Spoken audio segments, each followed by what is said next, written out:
Okay, welcome everybody to Meaningful Monday. This is the last Meaningful Monday for 2019. So thank you very much for joining this lesson. I have to say, if you've missed all Meaningful Mondays and only had to watch one for the year, this is probably the most important one. So you've definitely joined the correct one. Tonight's lesson is called Reflection for Growth. So just for anybody who may be new, the purpose of Meaningful Monday is just to raise awareness. More and more, we never stop learning and we can never stop raising our awareness. You might watch the same lesson 2, 3, 4, 5 times. I speak for myself. Definitely, I can watch the same thing and every time I learn a little bit more. And it's just because we can only learn what we need to learn at a certain level of awareness. And as we learn that, we reach a new level of awareness. And then if we watch the same lesson again, we would learn a little bit more. So if anyone's missed any previous Meaningful Mondays, I would say, please do join. Let me go to the front slide, sorry. Please do join the YouTube channel. You can follow the YouTube channel. It's called Silva Method Australia, SILVA. And all the Meaningful Mondays are recorded and shared there. So this one is recorded too, just letting you know. If you don't want to be recorded, you can stick a little thing over your camera and make yourself dark and still watch me and the slides. It's up to you. But otherwise, please participate fully. I'd love your participation all about. So Meaningful Monday is every single bit of it is to help a person one step more every time come more and more towards creating your own life intentionally. You know, we call it creating the life of your own design, and we mean it exactly in those words. It's that we become more and more aware and intentional about everything we do to create a better life and not a worse one for ourselves. So the power of reflection that I'm going to share with you tonight, I've used this before, and it's not, I don't take the credit for it. It comes from John Maxwell. So let's just have a look at what he looks like. There he is. There's John Maxwell. John Maxwell, for those who may or may not know, he's the world's #1 leadership author and speaker.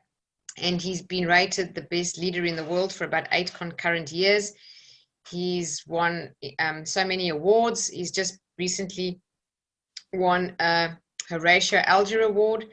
It's the most prestigious award in the world. Only 300 people can actually get that award, and to get it, someone actually has to die, and then a place becomes open. So he was recently selected for that, and he's now got that award because of his contribution to humanity, contribution to the world. So he's written the most books on leadership out of anyone who's ever lived. And I have to say, I'm part of the John Maxwell team. I joined in 2012, and I've spent quite a few weeks of my life. I'm very blessed to say that every year I spend a week at least with John in the USA, and got to be the best mentor ever, hands down. Whether you're in his company or not, you can pick up a book of his, it'll be just as good. So this that I'm going to share with you tonight is actually the very same process that he himself uses to reflect on his year every year. And I'll just tell you this, John Maxwell takes 2 weeks out of his calendar every December. He has no meetings, no appointments, and he basically spends the time pretty much on his own. And he does what I'm going to share with you so thoroughly, it takes him 2 weeks. Now, I'm not saying that you have to take 2 weeks.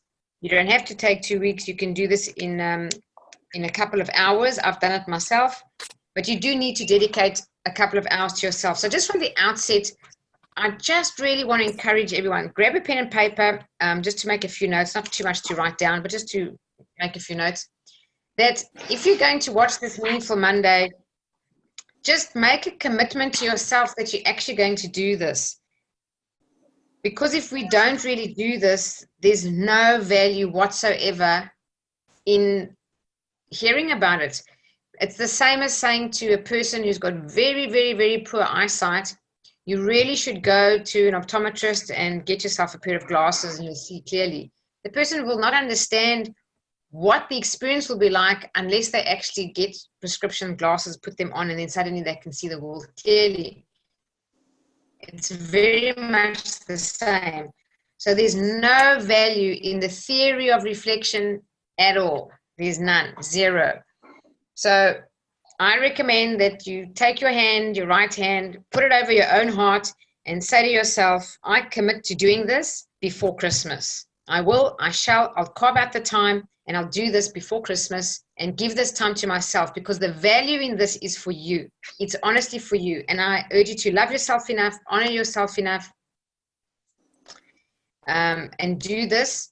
And if you do it, I will be the most happy that you've taken this information and translated it into personal value.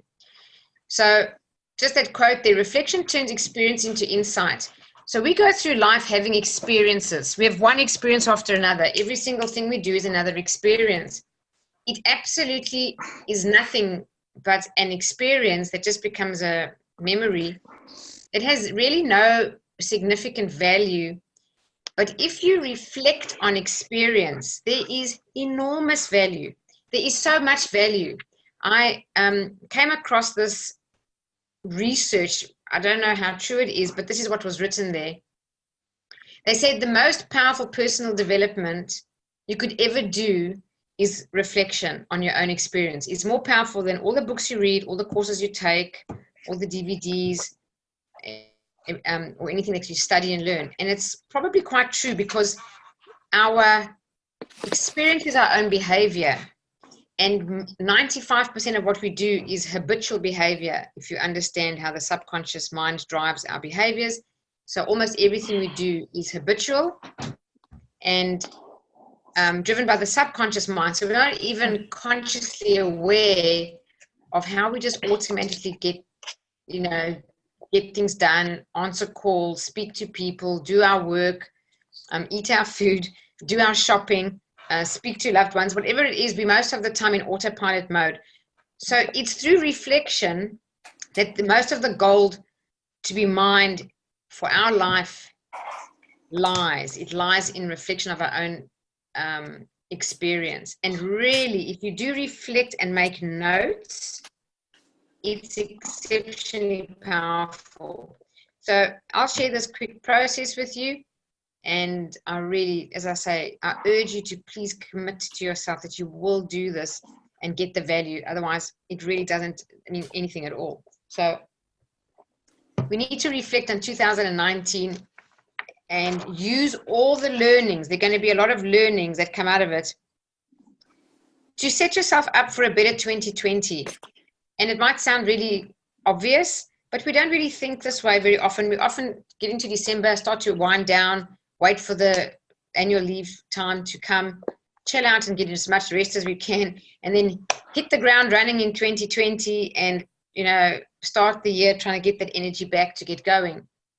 Well, if you did this process and did the reflection first on 2019 and made all those notes about what you've learned, lessons that you've learned, that you would do things differently and you would improve certain things and change other things and start new things and stop doing other certain things, it would make an enormous difference, and you would feel different about going into next year. I can promise you that. You'd look towards the year with a higher level of enthusiasm and energy, almost like you want to run towards it, as opposed to, oh, when do I have to go back to work? This quote is so powerful. It says, if you can't tell me the lessons you learned this year, you're going to repeat them next year. And sometimes we don't even know that we're doing things in a loop and that there is a lesson to be learned until we actually reflect. So if there's any area in your life where you keep feeling stuck or powerless, or an area that doesn't improve and you just wish it would, that's because there's a lesson there that you have to learn. And unless we actually go and make it a conscious thing and learn it consciously, we will not change anything. We will just keep repeating the same autopilot behavior. So I write here, the best days are ahead of you. Yes, the best days are ahead of you. Not automatically. They're ahead of you if and only if you really do take the time to do this kind of reflection. So I could give you a complicated process, but you know me, I like simple. I'm a simple person. I don't like complicated. The fewer steps there are, the better for me. So this is a simple process. It does take time, but it's very simple. I'll say it again, it does take time. So carve out and choose a day. Choose a Saturday or a Sunday, maybe half a day. I'd say 3 to 4 hours to do it properly and get this done. So here it is. It's a 3-step reflection process. So step number 1, you take a piece of paper, or you take a book, and you draw a line down the middle. And on the one side, you write major things that happened. So I've actually done this. This is the previous years. When I started, I had no idea I would have so much to write down. But there you can see there's a line drawn down the page, and on one side it says major events, and on the other side of the line it says lessons learned. So you do that. You just go and you start writing down everything you can think of. So you first do it just off the bat. Write down everything you can remember from the beginning of the year going forward. Also take a piece of paper, maybe a different book or a different piece of paper if you have a gratitude journal, and open up a page on gratitude, or you can even put it onto this actual page where you're doing everything. It's up to you. Then what you do is you take your mobile phone. Luckily, we have these smartphones and we take photos all the time and selfies all the time. And just go through January to December, and you know, don't take too long, but just start flicking through, and you will just be amazed at how much you've actually done in the year. It's like, I don't know if you're like me, there's more than 1,000 photographs for sure. And start writing down all the events that you can remember. First of all, major things that happened, those you will definitely stand out for yourself and you'll remember those. But then anything else that comes out of your phone, I'm talking about, I've got like really arbitrary things like going to the botanical gardens on a particular Sunday, or going to the beach on a certain day. I've got those photos. Or waking up early enough one day, making the effort in summer to go and watch the sunrise. I had to wake up at 4:30 to be able to get to the beach in time before the sun came up. So anything that's something that you did, whether you liked it or didn't like it, put it on there. And as you go through the photos, make sure that when you see things that you really loved, you add that for sure to your list and write a bit of gratitude there. Just you know, conjure up all that gratitude as to how blessed we are, the lives we live, you know, in the countries that we live. So whether in Australia or overseas, generally the people who join the Meaningful Monday, we really live very, very well compared to the majority of the people on the planet. So just to be grateful for, you know, everything. So then you do that, and when I say lessons learned, it could be something like, if there's something that was a waste of time, a waste of money, really added no value, then you just make a note of that. And the lesson is that you're not going to do that thing again, or if you did it, you do it differently. So sometimes we're going to attend something and we never made proper inquiries, so it really didn't turn out to be the value that we expected. Have you ever been to an event and you expected a whole heap of value, and when you actually got there and spent the day there, it really delivered far less than what you expected? Well, maybe more inquiry could have helped you make a better choice and not waste your day. So that would be something that you learned out of it. That's just a simple example. And of course, as you're going through your photos, if there's something that you absolutely love to do, a learning would be that you want to do more of that in 2020. We're here to have fun. We're here to live good lives and do things that we enjoy. It's so important. Anna, who's joined here, she's also part of the mastermind that we're doing on leadership called Developing the Leader Within You. And we were just sharing, I think it was a week or two ago, in the book it says that you've got to create margin in your life. And that means you've got to create white space, time where you do nothing, especially if we're working and we're very, very busy. And if I tell you how much white space we should schedule into our diaries, you'd probably be quite surprised. But it's about 3 to 3.5 hours a day that we should have white space for ourselves to do whatever we need to do to recharge, whether that's lying down, staring into space, meditating, going for a walk in nature, reading a book, dancing, listening to music, whatever it is, and not go bang, bang, bang, bang from one thing to another, day in and day out. It really isn't.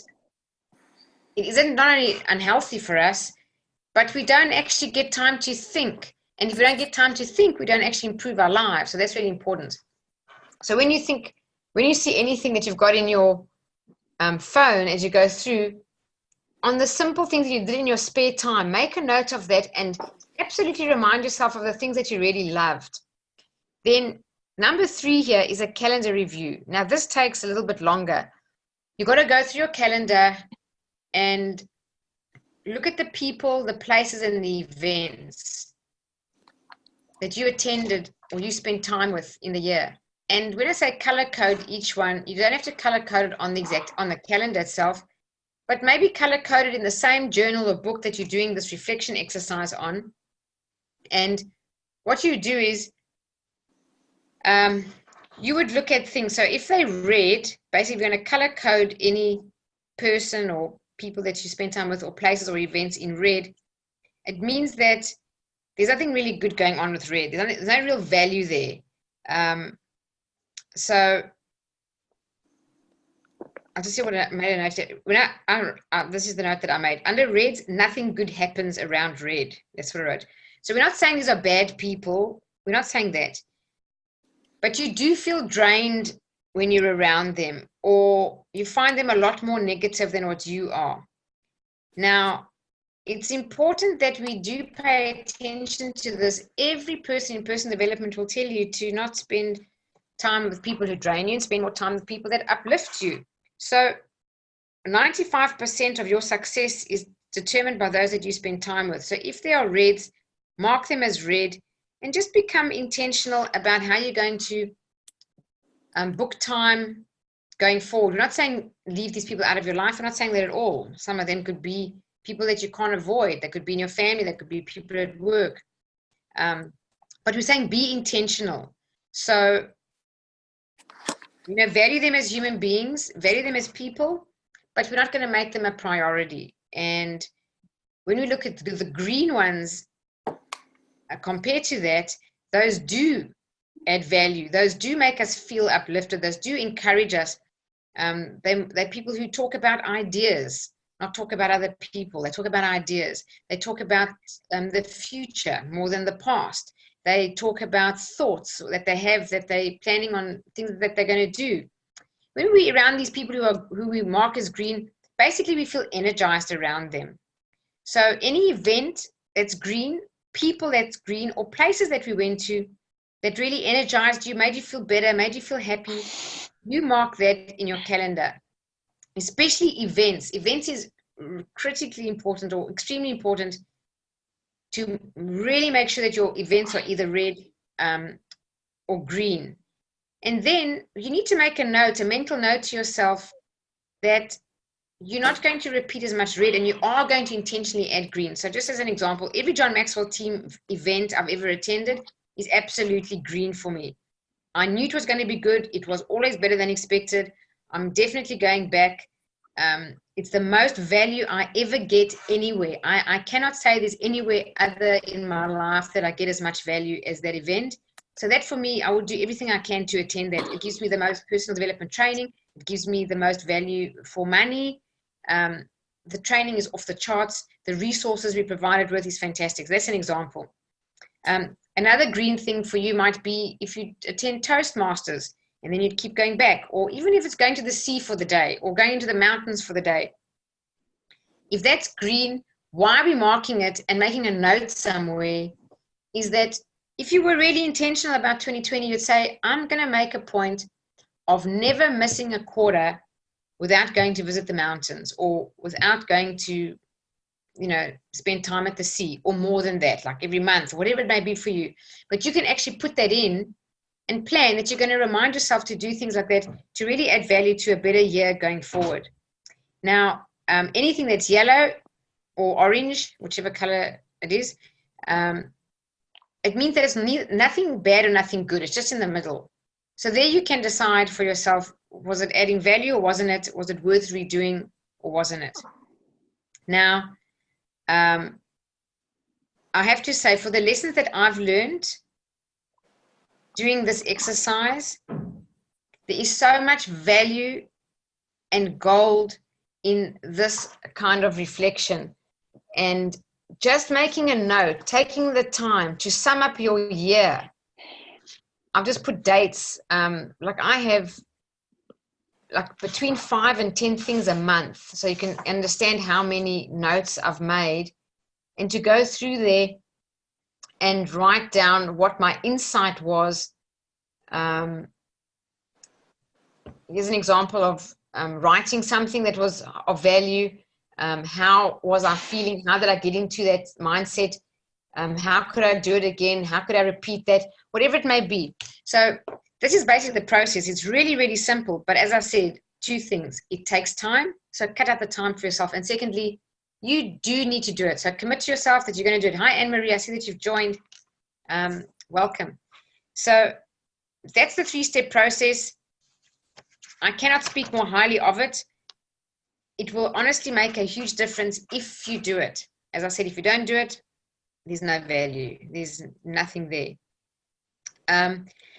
I just want to say this. I used to work with Anne-Marie, actually, in if that's Anne-Marie Doity. I don't know what the surname is. It could be another Anne-Marie, but I think it's Anne-Marie Doity. Is that you, Anne-Marie? Yes. Okay, great. So I worked with you at Nielsen. And I just want to share this. When I worked for Nielsen, it's a market research company, and we used to sell data to clients. Now, just think about this concept. I was in business development, so I sold data. I could sell data for anything from $1,000 number to a couple of $100,000, like whole lot of data across, this is for retailers or for suppliers, let's say all the categories that they do, whatever it is, whichever the client, all this history data up to hundreds of thousands of dollars. Many contracts were worth millions of dollars. And that contract was nothing more than history data. Why on earth would history data be so valuable? Well, companies absolutely depend on it to plan their next steps going forward. This is what they do. They do not actually plan anything forward, a campaign to advertise, to launch a new product, where to allocate marketing spend, whether to innovate or cut the range, whatever it may be. They will not take a step of action without looking at history data. It's that valuable in helping them make right decisions. So how on earth could we in our life dismiss the value of reflecting on the year we've just had thoroughly? Like really get into it as a proper process. Take the time to do an analysis. That's what really it is. All the major events, going through your calendar and writing down the lessons you've learned or marking it in color code. It is that valuable. And if major companies do this all over the world, why on earth wouldn't we give that to ourselves, that value for our own life? So I think when a person puts it that way, it kind of makes sense that reflection is absolutely essential. And it's the most powerful thing to help you not only have a better life, but become a better person at the same time. So that is the process. So when I say the best days are ahead of you, I mean it. If you take the time to reflect, take the good with you into the new year, plan it in, put it into your calendar if you must, and learn from the bad. Eliminate it, leave it behind, don't repeat it. And when we go, through the process of doing this, it becomes apparent. Otherwise, we sometimes just repeat things and go in cycles and think, why do I keep doing this? Why do I keep doing this? And that's exactly that kind of thing. Now, being the 3rd of December, it means that Christmas Eve is the 24th. That leaves 3 weeks. So I just want to say the year is not over. You've got 3 weeks left. You still got time. Whatever it is that you have inside your head or inside your heart, I would say start that thing now. Don't wait till next year. Go after it. If there's a course you wanted to do, like an online course or a book you wanted to read or something, start it now. Don't wait till next year. If you want to write a book, just start. Start right away. Start with the very first page, but just start. Anything. If there's a job you're thinking of applying for, if there's an idea you want to implement, if you want to start your own business on the side, whatever it may be, don't wait. Start that thing. Don't think, oh, I'm going into Christmas. I'll, put that on my to-do list for 2020. No, start now. You will feel so much more inspired to get this thing done. You'll move forward far more quickly because you've given it a start. They say the most difficult thing of the 1,000-step journey is the first one. Just take the first step and then just keep moving and keep moving forward. All right, so let's say you did this exercise, and I just want to give people a realistic glimpse of. So I took 1, 2, 3, 4, 5, 6 foolscap pages to do my major events, and I've got very small handwriting. I don't write very large. So that's how much you're going to be doing. Do that for yourself and just put a little date there. So if you want to go back and forth and keep reviewing things or go back to photos, it's easy for you to go back. So let's say you've done the reflection, now what? Well, what are the next steps to take? We need to take action. Now, some people are so good with reflection that they reflect and reflect and reflect and reflect and reflect and reflect, and then they get tired, and then they have an afternoon nap, or they put the TV on, and they pick it up again, and they carry on reflecting, and they carry on reflecting. Oh boy, then they've done a whole lot of reflection, and then that's all they've done is reflection. It's like an analysis paralysis, over-analysis. Don't let that be you.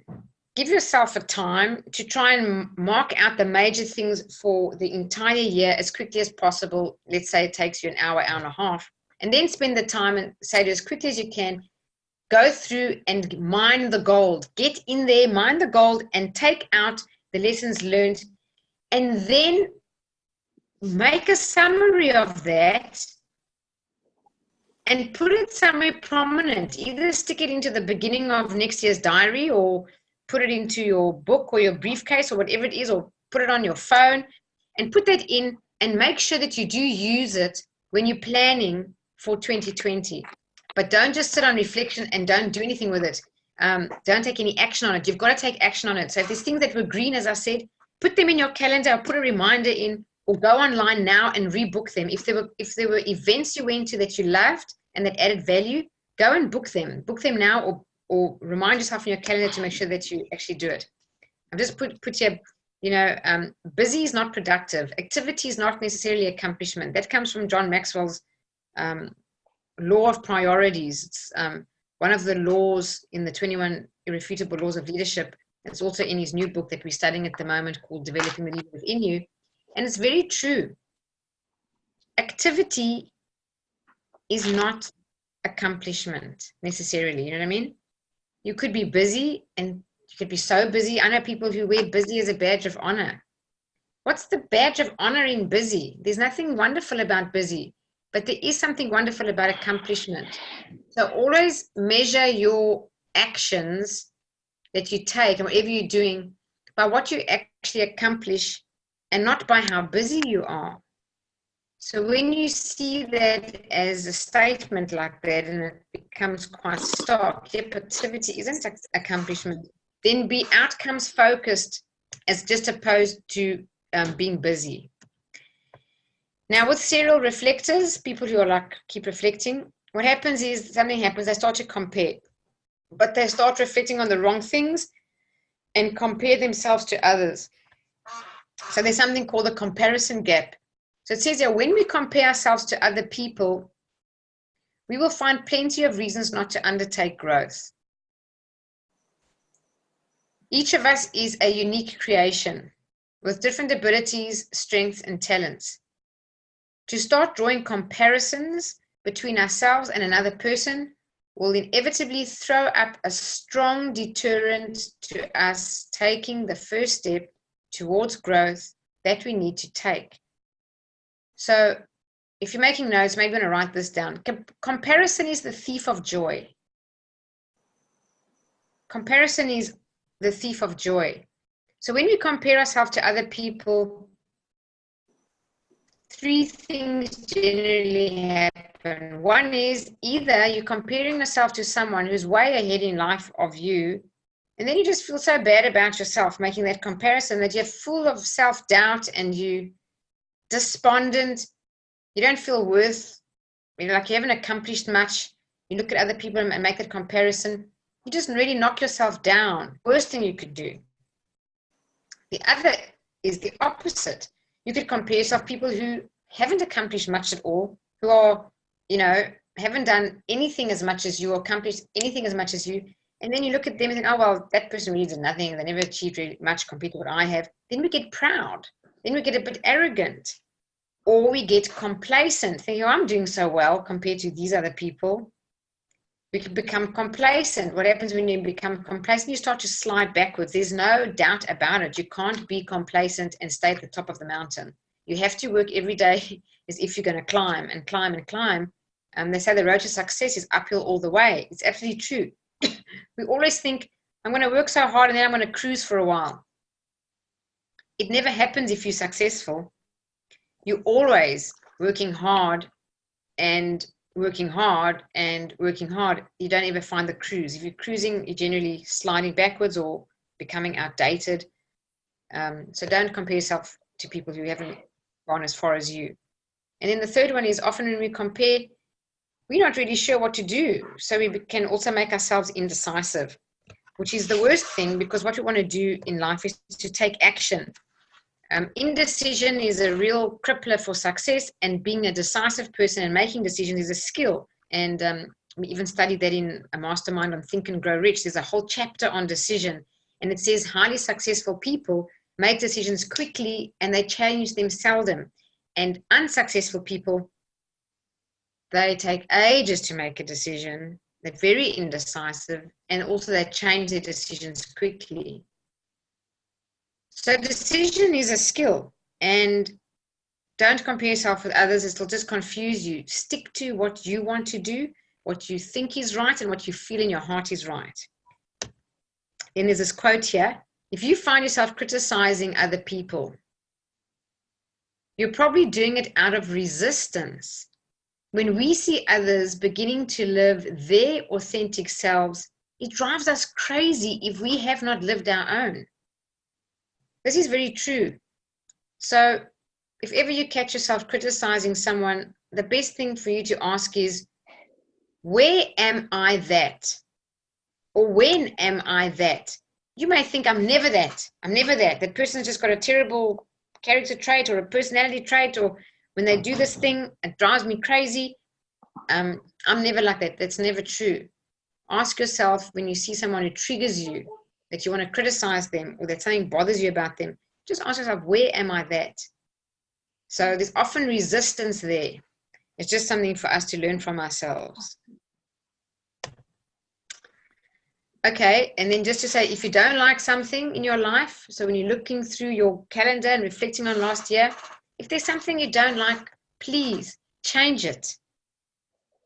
Change it. Don't repeat it. Even if it's a relationship, change it. If it's your workplace and you don't like it, change it. If you can't change it, then the only thing left to change is yourself. And that's why Maya Angelou says, then change your attitude. So we have a choice. We either change the thing that's bothering us. So if it's the job you don't like, let's say, go and change your job. If you're not going to change your job, then absolutely do not complain about it. That's not healthy. That doesn't bring you anything. That doesn't bring you joy. That only is going to attract more things for you to complain about. So then change yourself and change your attitude. And then also remember, don't let the fear of what could happen make nothing happen. Just take the next step. Don't worry about the whole big picture. Sometimes it's a bit daunting. I remember in my own life, the idea of leaving corporate and working for myself was terrifying. There's no other word to use except it was terrifying. It was the biggest, most daunting thing ever. And I kept thinking, what could happen here? What could happen there? What could happen? If I had to spend my time in the what could happen, I would have never done anything. So, don't let that stop you from acting. Just take one single step towards where you're trying to go. And remember this, happiness is working with great people. So if anyone is watching this and they're not that happy at work for whatever reason, I have to say, it's such a big part of our lives. We spend so many hours at work. Make sure it's a great environment. And if it's not, and while you're there, you be the one to make it a better place. You be the one to bring more happiness, more caring, more kindness, more positivity, more optimism, somehow, some way add value in your environment. And if it's really a place of not healthy people, I urge you, please make a plan and change. Get out of there. It's not good for you. It's not going to, there's nothing good about it. There's absolutely nothing good about it. You're wasting your life. You're trading your life for a bad experience if that is you. But if it's great, fantastic. And then this is actually the same author. This author in black. That thing there, Stephen Pressfield, he wrote this. He actually wrote a book called The War of Art. We all know the art of war, but he wrote The War of Art. He's quite interesting person about art. Anyway, he writes here, using resistance as an indicator for our true calling. This is fascinating. Think of that. The thing that you resist could be an indicator of your true calling. Resistance is our self-destructive tendency to self-sabotage important projects. That's what we do when we procrastinate. So we can actually use resistance. We can use it like a compass to navigate towards the difficult but important work that we should be doing. And resistance, I love this term, resistance is the shadow cast by the innovative self's sun. Resistance is the shadow cast by your own innovative self's sun. So it says, go towards the light. I really love that quote. And then this, I'm going to share with you, Anna, who's joined us. It's also part of the mastermind. As I said, we're doing a mastermind on developing the leader within you. And this is in one of the chapters on attitude. And it's, I'm a person of faith, so I believe in God. If you're not a person of faith or don't believe in God, you can just skip this. But I'm just going to read this poem. I think it's absolutely outstanding. And this I want you to put in your mind if you think about 2020 and what you're planning on doing. It says, quit living as if the purpose of life is to arrive safely at death. Run to the roar. I love that. Run to the roar. So it's called the Lion Chaser's Manifesto. He says, run to the roar. Set God-sized goals. Pursue God-given passions. Go after a dream that is destined to fail without divine intervention. That for me stood out. Go after a dream that is destined to fail without divine intervention. Think that big. Stop pointing out problems. Become part of the solution. Stop repeating the past. Start creating the future and face your fears. If we don't face our fears, then you're going to have to suffer and live with them every day, in and out. Face your fears. You know, when you face them, they dissolve. They really do. Fight for your dreams. Never, ever, ever give up on your dream. It doesn't matter if it takes you a month, a year, or 30 years. Never give up on your dream. If you never give up on your dream, you will achieve it. I can say that. It's absolutely true. But people who give up never get there. So never give up on your dream. And it says, grab opportunity by the mane and don't let go. Live like today is the first and the last day of your life. Burn sinful bridges. Blaze new trails. Live for the applause of nail-scarred hands. Don't let what's wrong with you keep you from worshiping what's right with God. Dare to fail. I love that. Dare to fail. One of the projects that we all have to do as an exercise or an assignment in this leadership mastermind is we all have to take on a project that's destined to fail. Give it our best, of course, but something that we're going to test, and we're going to go through the failure step. So that's because you learn so much through failure. We learn nothing through continued success. So dare to fail. Go for those things where you're not sure, because whatever happens, no matter how it plans out, it's never a failure. It's always a learning, and there's so much to extract from that to make us stronger and better for the future. If we never try anything that might just fail, then we never try anything. Then our lives stay pretty much ordinary and the same year after year. So dare to fail. Dare to be different. Quit holding out. Quit holding back. Quit running away. Chase the lion. So I just love that poem. I love it. I love it. I love it. I just love the picture on it as well. The eyes of that lion are so, I don't know, so beautiful. Yeah, and courageous. It's like it gives you inner strength just looking at it. Okay. So I've just got here a dream written down with a date becomes a goal. And a goal written down into the steps becomes a plan. And a plan backed by action does become reality. So take the reflection and put it into some goals of next year. Write them down, put a few steps on how you're going to get there, a little bit of a plan, and then put it in your calendar and take action on it, and you will achieve a whole lot more than you could ever begin to imagine. So once you've reflected how to move forward, well, here are 4 R's.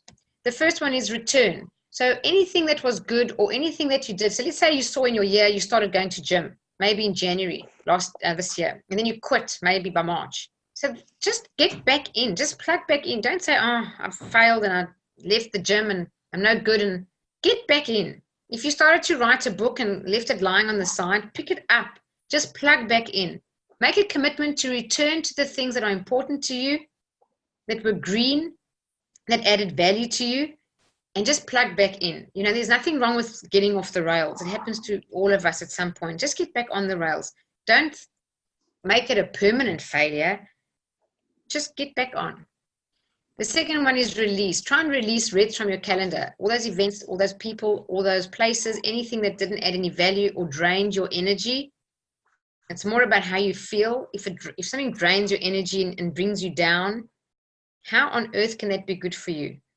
So release those. And then when you look at the lessons that you learned, you know, rethink things. Rethink, how would you do it differently next time?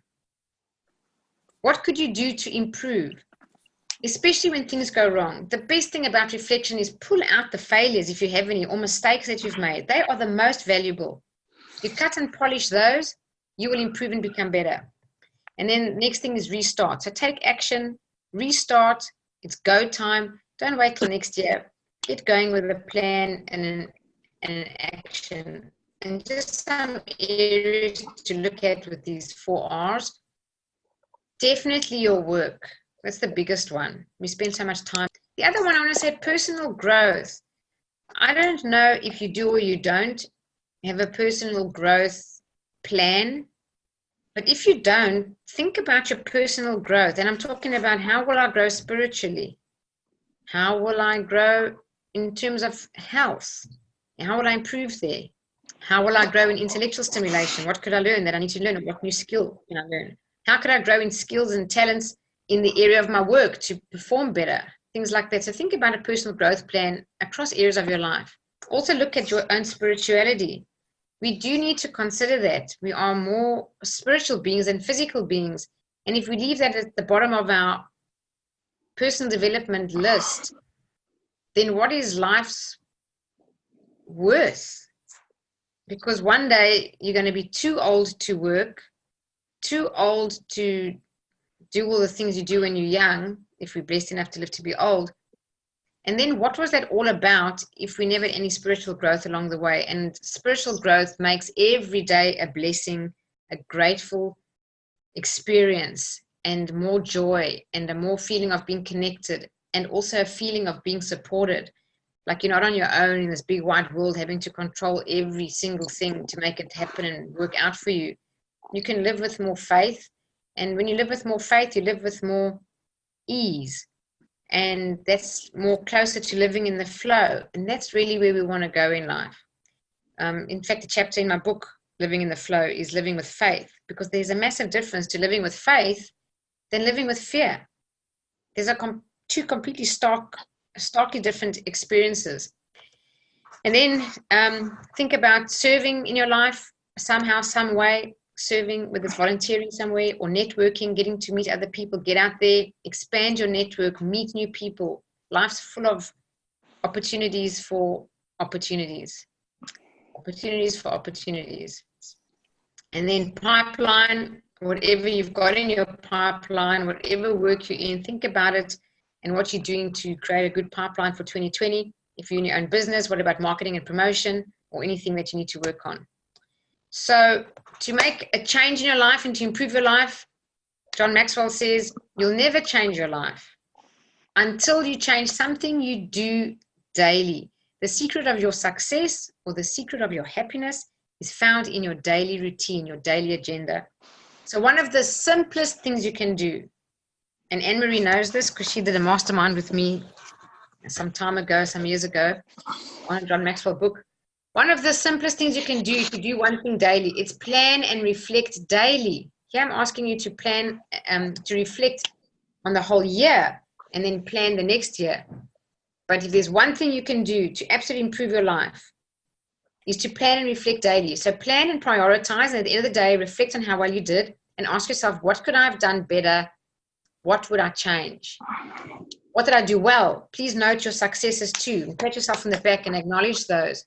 And if you only planned and reflected to get 1% better a week, just 1%, you'd be 50% better in a year. So there's an enormous personal development and growth in reflection. So here I'm just pointing that out as one thing you can do as your daily routine. Another one I'd recommend is meditation. That's me. I'll never stop singing the same old song. Daily meditation improves your life, hands down. So to sum up, reflect. The 3-step process, grab all the major events, one side of the line, the other side of the line. What are the lessons learned? To help jog your memory, go through your photos. Anything in your photos that brings you true joy, gratitude, journal it. Write it down, make a note of it, and remember it and do more of that next year. And then go through your calendar and color code it. Don't compare yourself to others. Remember the 4 R's: return, get back on track, release the reds, rethink all the lessons you've learned, and restart. Tomorrow's a new day. You can start a new life if you have a restart. You don't have to, you know, they say yesterday ended last night, and it's true. Remember the areas in your life you want to look at. Hello, Alejandra. And your beautiful friend from Argentina. Ah, yes. Here it is, Sandra. Hello. Hello. Buenvenuto. Thank you. And then do something daily. So do create the life of your own design and really be intentional. So that's the end of the lesson, and I hope the lesson added value to you. As I say, if you don't do it, it has no value. If you do it, I guarantee you personally will be astounded. You will be astounded. It's your own life, your own year. You may underestimate it right now, but if you did the exercise, you'll be astounded. There's so much value in it. So just quickly, some events coming up that you know. The next Silva Method normal 4-day Life and Intuition is in February, the 20th to the 23rd next year. If you want to book, or you know someone else who may be interested, please share the date with them. Let them book in early and have that as a plan of something you're going to do as a goal for next year.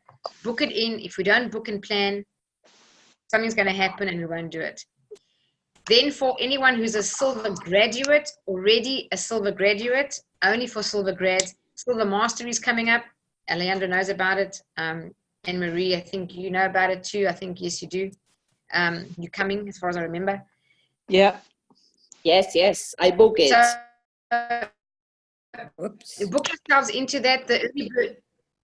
You told me today. Congratulations. So you in? Yep, the early bird ends in just a few days. The 12th of December is the last day. Do book your seats. I cannot speak more highly of Ken Kosher.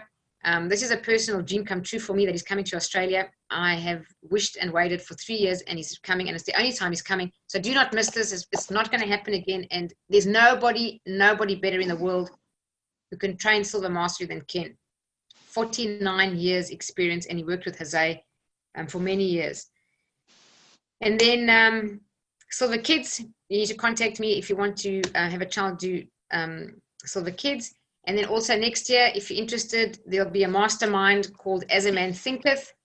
This is the shortest, most, let me just clear this thing out the way for the video. As a Man Thinketh is probably the shortest book I've ever owned. It takes about 40 minutes to read if you read quickly, and 45 minutes to read it. You think 45 minutes, what's the value? Every line of this book is almost so poetic and eloquent. It's like, it's elegance to say that, and it can be studied. It's so profound. So why I'm doing a mastermind on this one next year is because if you see this quote here, it said, feelings of happiness, confidence, calmness, harmony, and peace depend upon the type of thoughts that habitually occupy the mind. Also, feelings of doubt, fear, worry, guilt, indecision, anxiety, and despair, and frustration, they also habitually occupy the mind. So we may think life is just what it is because it is what it is, but it's actually not. We're creating it every second of the day, and everything always starts with a thought. So As a Man Thinketh, when you study this book, it's astounding. It gives you an awareness of such an awareness of how your thoughts actually carve and create your life in front of your eyes. Okay. Does anybody have anything to add or any questions before we do a short meditation?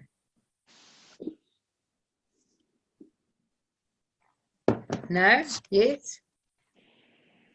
If you do, just interrupt me. Otherwise, we're going to get ready for a short 10-minute little meditation. So what I'm going to suggest is grab yourself a pen and paper.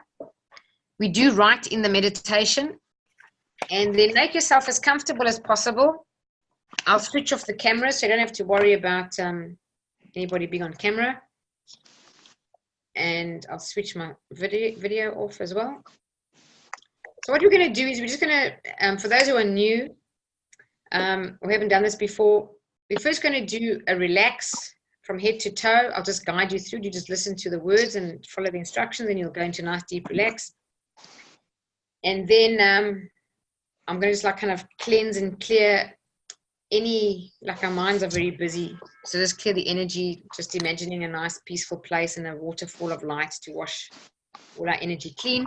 And then we're going to set the intention for the month of December. And think about, if there's one thing you set your intention for in December, I'm going to urge you, do this reflection. It's so valuable. Please don't have listened to this whole hour with me and not do it. That would just break my heart. If you do it, I'll be so pleased, and I'd love to know what you thought of it as well. So if you're comfortable, I'm going to put some music on and then just guide you through this meditation at the very end. Once you're deeply relaxed, I'm just going to ask you 3 questions, and whatever comes to mind, just write it down. Don't judge it, don't double think it, don't analyze. Just write anything that comes to mind, your first impressions. Generally, that comes from your higher self or your intuition, whatever name you want to give that. But it comes from a place of truth, and is something that's really true for you to pay attention to in your life. And I just want you to know that you can do this kind of meditation anytime yourself and ask questions in a deep meditative state, and you will get answers, and they will be from a place of intuition. All right, so if you're ready, just get comfortable. Sit in a comfortable position with your pen and paper on your lap. And then just take a nice deep breath and exhale, through your mouth, like you're blowing out a candle. Take a nice deep breath in and out of your mouth. Just really let out that exhalation. And as you take another deep breath and do the same, As you exhale, just feel all the tension in your body kind of just release and float away. So take another deep breath. And as you exhale, just begin to feel your body relaxing. Feel the tension start to leave your body from the top of your head. We're going to work our way down the body. So start by just focusing on your scalp and feeling the tension and relaxation in your scalp. Just release and fade away. Now take another deep breath and feel the tension leaving your forehead. Relax your forehead. Relax your eyes. Relax your cheeks. Relax your tongue and jaw. Take another deep breath, and as you exhale, just relax your neck and shoulders.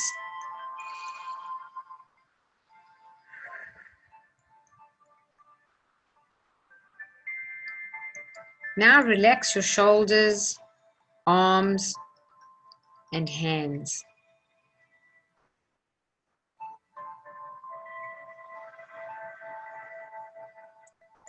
Take another deep breath in your belly, another deep belly breath. And as you exhale, feel the tension leaving your back. All the way down your spine. And now relax your chest. Just breathe deeply, slowly, and rhythmically.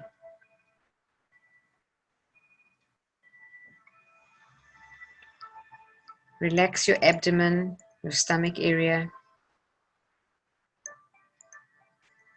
Take a deep belly breath, and as you exhale, just relax your abdomen. We hold a lot of stress in that area. Just feel that area relax.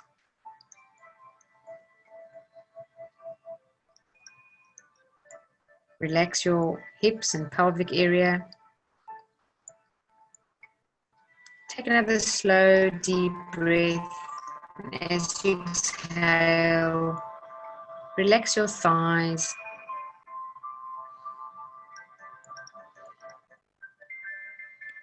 Relax your knees. Relax your calves. Relax your feet all the way down to your toes.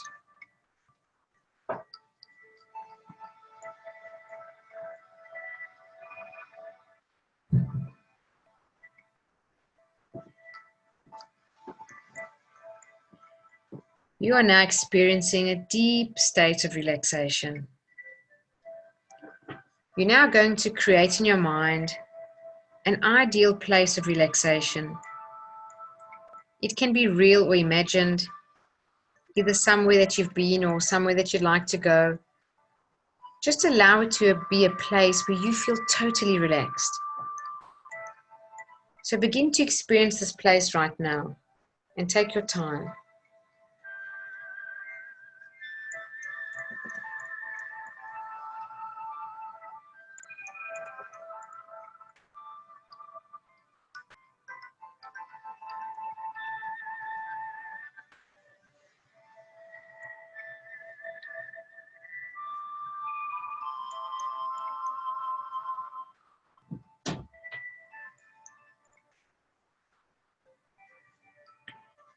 Now that you have created your ideal place of relaxation, you're going to add a waterfall of white light into the scene. Place this waterfall of white light wherever you choose. The waterfall is gentle, allowing you to stand under the cascading white light.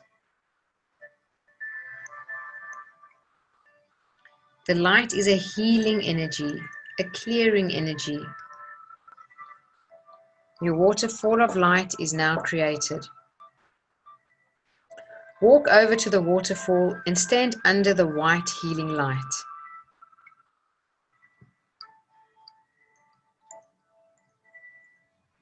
Allow the white light to swirl around you.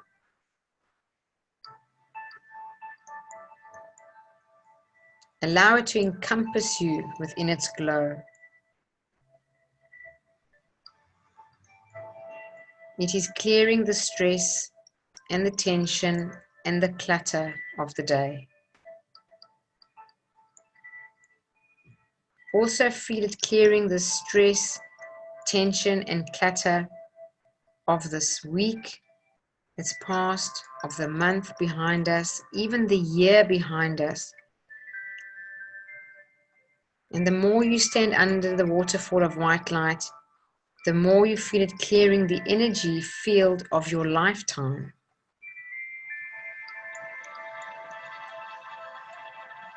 Just cleansing your atmosphere, cleansing your aura.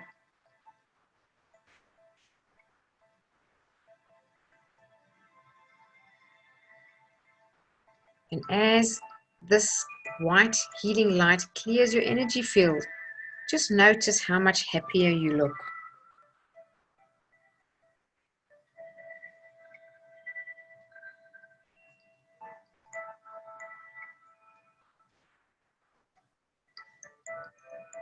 So notice the smile on your face and see how the weights that you've been carrying are no longer a burden.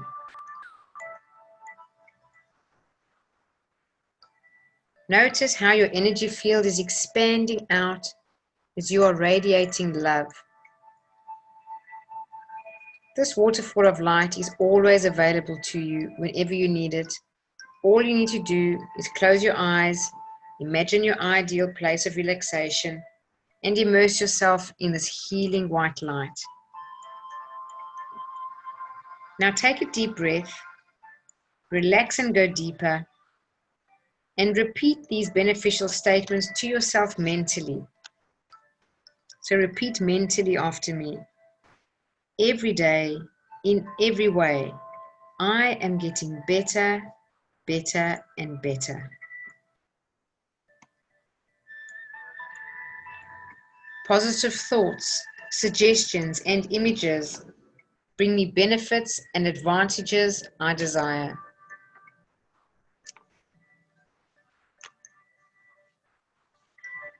I will always maintain a perfectly healthy body, mind, and immune system.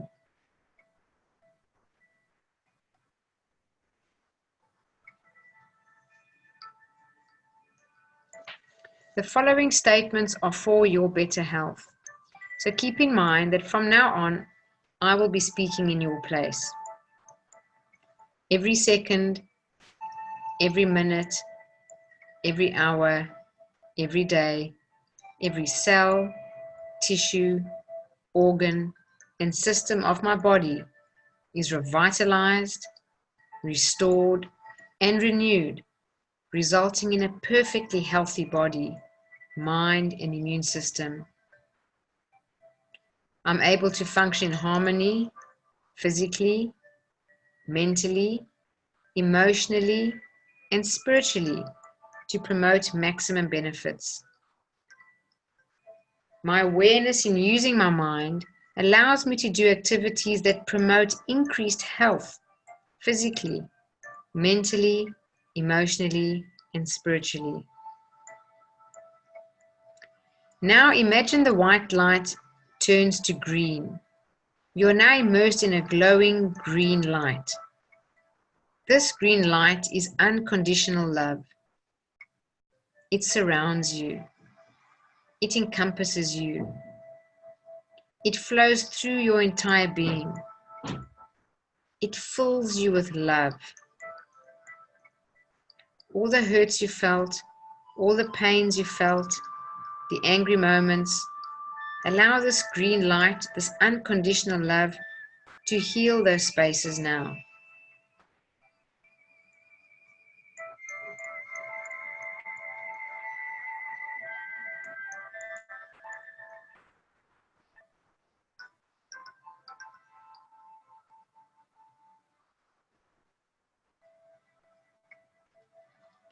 You are an amazing human being.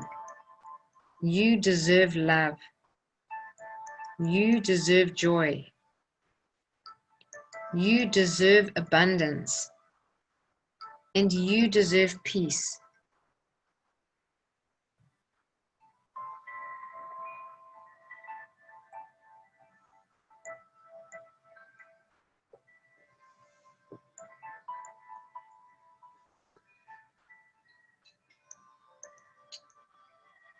It is now time to step out of the waterfall. Step out of the waterfall of light.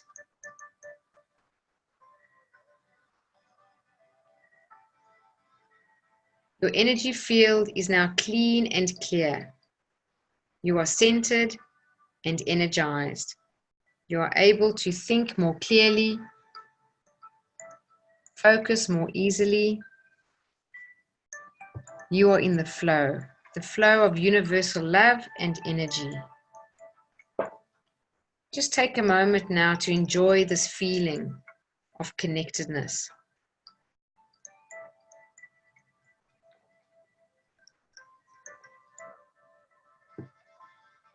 You have now reset your body and mind for the month ahead. It is now time to set your intention for the month ahead, the month of December. I want you to tune into your inner wisdom or your higher self, that part of you that when tuned in guides you and intuitively knows what is best for you. I'm going to do a countdown from 10 to 1. And when you reach the count of 1, you will have tuned in to your own inner wisdom. You'd have tuned into your higher self, your intuitive self. 10, 9, 8, 7, 6, 5, 4, 3, 2, 1. You are now tuned in to your intuitive self. Feel the alignment. Feel the connection.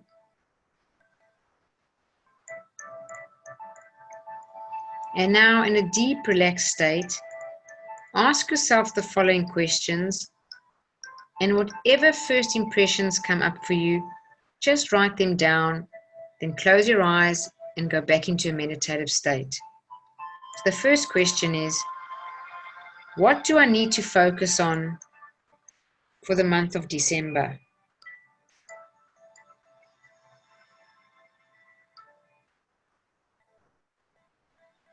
What do I need to focus on for the month of December? Write down anything that comes to mind.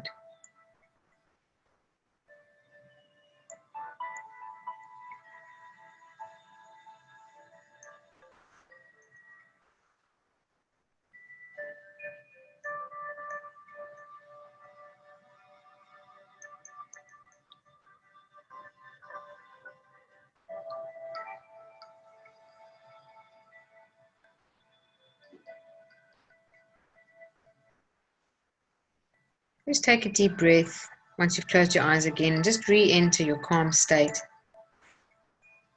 And now for the second question. What steps do I need to take me closer to what I want to be, do, or have? What steps do I need to take me closer to what I want to be, do, or have?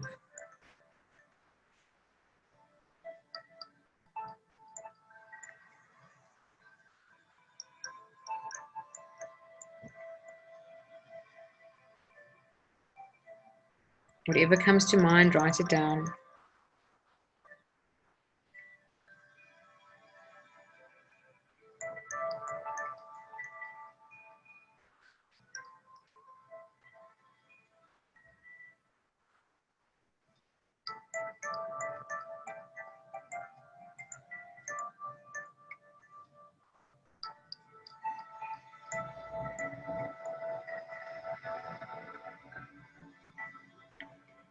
And then The next question is, what do I need to let go of or release?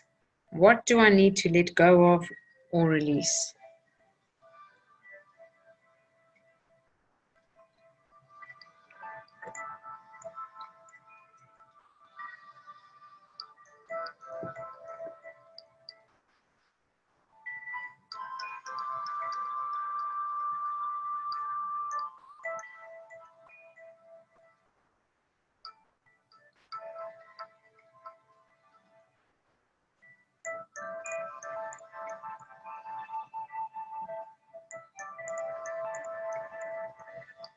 And then just a last question for yourself. Is there anything else?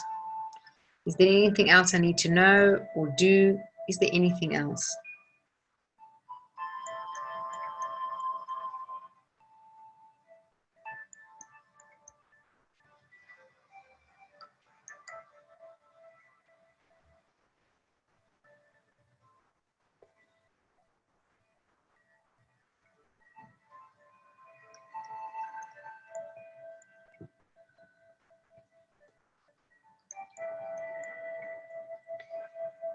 And then just allow a deep breath and relax. And slowly bring your attention back to your body.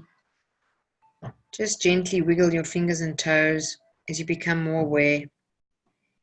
And then when you're ready, you can open your eyes, have a big stretch. Blessings to all of you.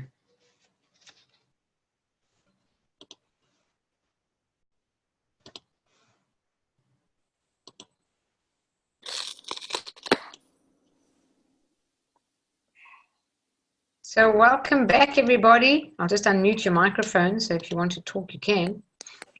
Did you enjoy that? Yes. Yes. Great. It was short but sweet, I'm hoping. Yes, fantastic. Good. So the most important thing is the answers that you got for yourself. If any of you were maybe, I don't know, got some answers you maybe didn't expect, I just wanted to say that you can really trust those answers and act on them, because they do come from a place of intuition, if you were deeply relaxed, of course, which I'm hoping that you were relaxed. Anybody get anything that they want to share, or just the fact that they got something helpful?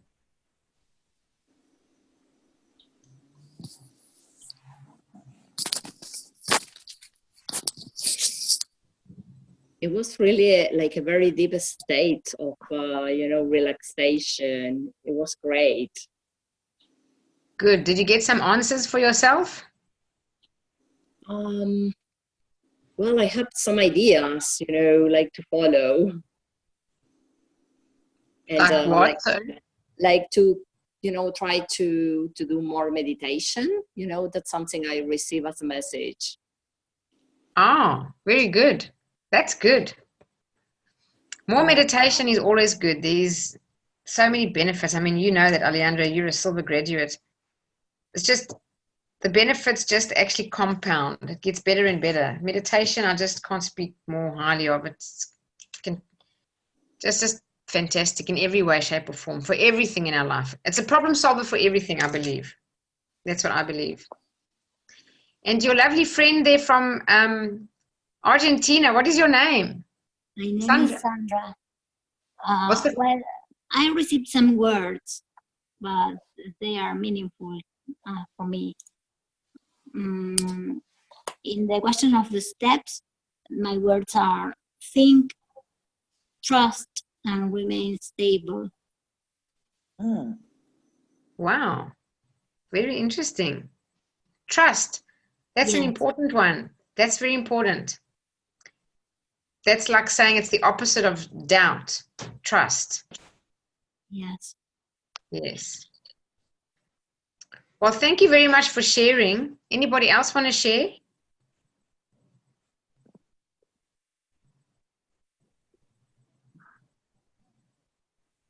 Going. Gone. Okay, you obviously don't want to share, and that's fine. So then I'm just going to stop the recording and we can say goodbye to each other.